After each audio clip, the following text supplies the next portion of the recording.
Women of the Bible. Hagar. Genesis chapter 16 verses 1 to 16.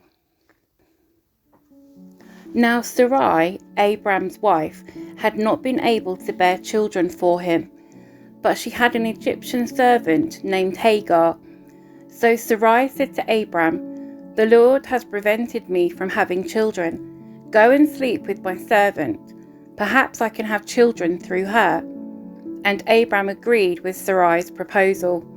So Sarai, Abram's wife, took Hagar the Egyptian servant and gave her to Abram as a wife. This happened 10 years after Abram had settled in the land of Canaan. So Abram had sexual relations with Hagar, and she became pregnant. But when Hagar knew she was pregnant, she began to treat her mistress Sarai with contempt.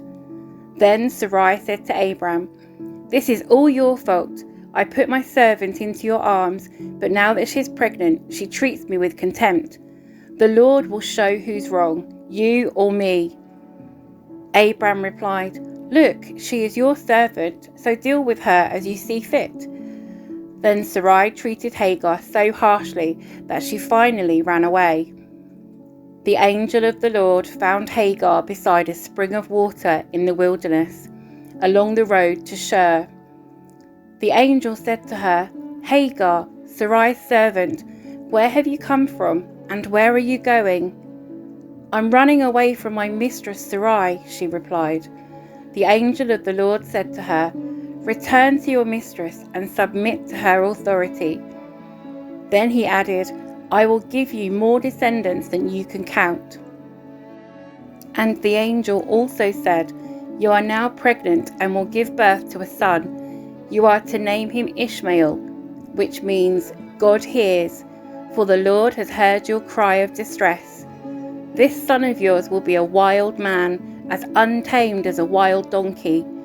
He will raise his fist against everyone, and everyone will be against him. Yes, he will live in open hostility against all his relatives." Thereafter, Hagar used another name to refer to the Lord who had spoken to her. She said, "You are the God who sees me." She also said, "Have I truly seen the one who sees me?" So that well was named Bir Lahai Roi, which means well of the living one who sees me. It can still be found between Kadesh and Bered. So Hagar gave Abram a son, and Abram named him Ishmael. Abram was 86 years old when Ishmael was born.